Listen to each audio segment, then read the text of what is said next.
नमस्कार, मैं Dinesh Singh, news hub India में आपका स्वागत है। आइए नजर डालते हैं एक विशेष रिपोर्ट पर। मुंबई वैद्य सभा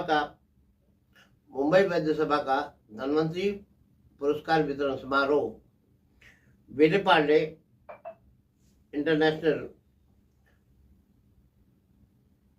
में संपन्न हुआ। आज का जो कार्यक्रम है मुंबई वैद्य सभा की तरफ से तो धन्वंतरी पुरस्कार दिए जाने का जो है क्या उद्देश्य है आपको? मुंबई वैद्य सभा एक बहुत पुरानी, एक शतक पुरानी संस्था है। आज़ादी के पहले ये संस्था बनी और इसमें हमारा हमेशा उद्देश्य ये रहता है कि जो भी आयुर्वेद की सेवा कर रहे हैं, यानी जो सीनियर आयुर्वेदिक प्रैक्टिशनर्स हैं, उनको हम फेलिसिटेट करें, उनका हम सम्मान करें, क्योंकि आयुर्वेद की सेवा जन सेवा है। तो हम उनका सम्मान करके हम ही खुद को भाग्यशाली समझते हैं। तो हर साल हम 2 का ऐसा करते हैं और एक पिछले 3-4 सालों से ऐसा किया है कि हम जो सीनियर और भी प्रैक्टिशनर्स हैं उनको लाइफ टाइम अचीवमेंट अवार्ड देते हैं। तो इस तरीके से और आगे हो सकता है कि जैसे हमारे प्रेसिडेंट भी सोचते हैं कि हम उसको यंगस्टर्स को भी दें, नए लोगों को भी दें, या ये जो संख्या है उनको बढ़ाएं, इस तरीके से काम करें।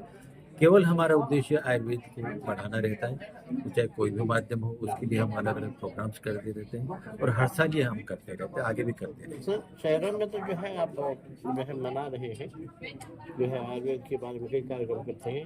ग्रामीण भागों में क्या है? ग्रामीण भाग में आप कैसे पहुंचेंगे? हाँ, ग्रामीण भागों में देखिए, वैसे आज अगर तुलना करें ना हम शहरों की और गाँव में, तो जो दादी का नुस्खा बोलते थे ना, वो गाँव में आज भी चलता है। और जो दादी का नुस्खा है वो आयुर्वेद ही है। हमारे घर में ही वो सब इलाज के उपचार उसमें मिल जाते हैं। और धीरे धीरे जैसे हमारे प्रधानमंत्री जी मोदी जी ने आयुर्वेद को ज़्यादा प्रोत्साहन दिया है, उसको प्रोत्साहन के रूप में गाँव में भी जा रहा है। और हर तरीके से अभी जैसे प्रकृति परीक्षण, देश की प्रकृति परीक्षण किया है, ये निकाला हमारे आयुष मंत्रालय ने।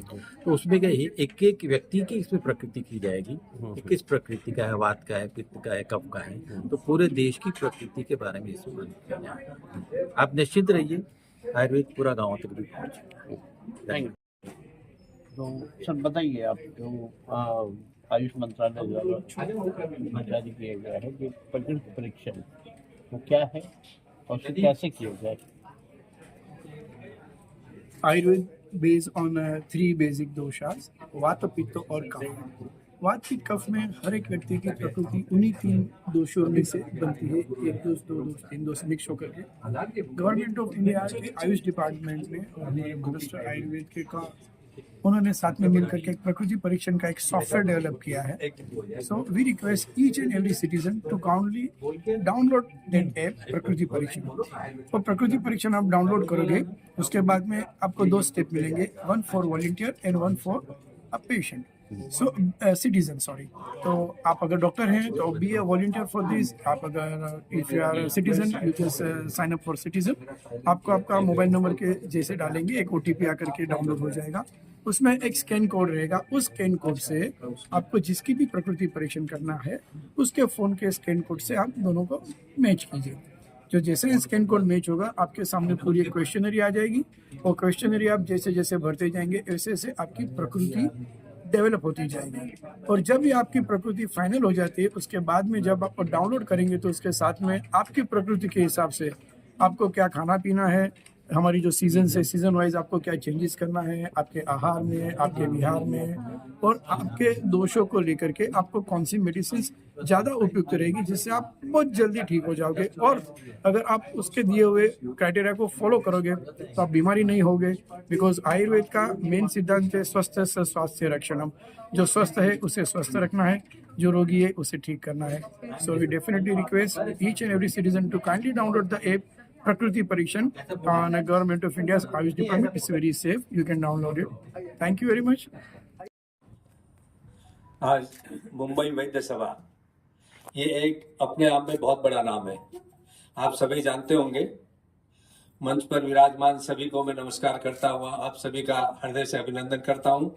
और मुंबई वैद्य सभा जो 135 वर्ष पुरानी संस्था है, आप सभी उससे अवगत हैं। और उसके साथ मिलकर हमें काम करने का जो आपस में सबको सौभाग्य मिल रहा है, इतनी पुरानी संस्था के हम कार्यकर्ता हैं, ये अपने आप में गौरव की बात है।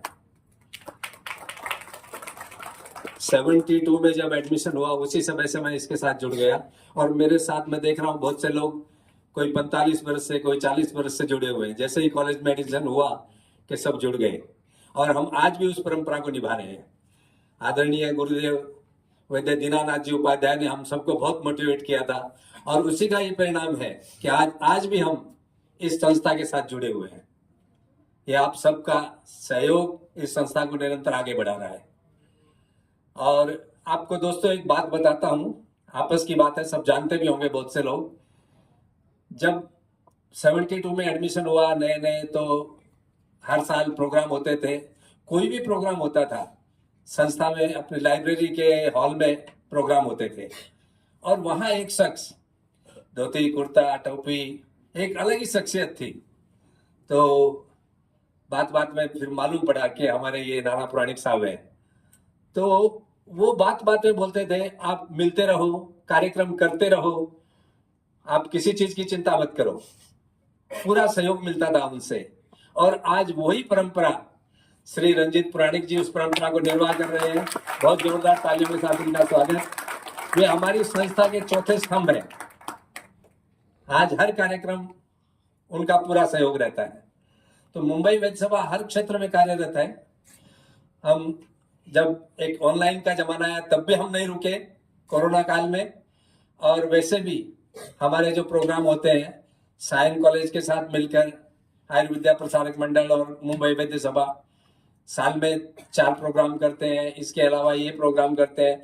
अपने जो वैद्य समाज के गणमान्य वैद्य हैं, जिनका अच्छा कार्य है, जो अपने क्षेत्र में अच्छे आगे बढ़ रहे हैं, लोगों को मोटिवेट कर रहे हैं, तो उनको हम ये अपना फेलिस्टेट करके और अपने आप को धन्य समझते हैं, और उसी से प्रेरणा पाकर दूसरे वैद्य भी उनकी अनुसरण करते हैं। तो ये इस तरह से मुंबई वैद्य सभा कार्य कर रही है। आप सभी के सहयोग से ये संस्था निरंतर चलती रहे, इसी उम्मीद के साथ धन्यवाद।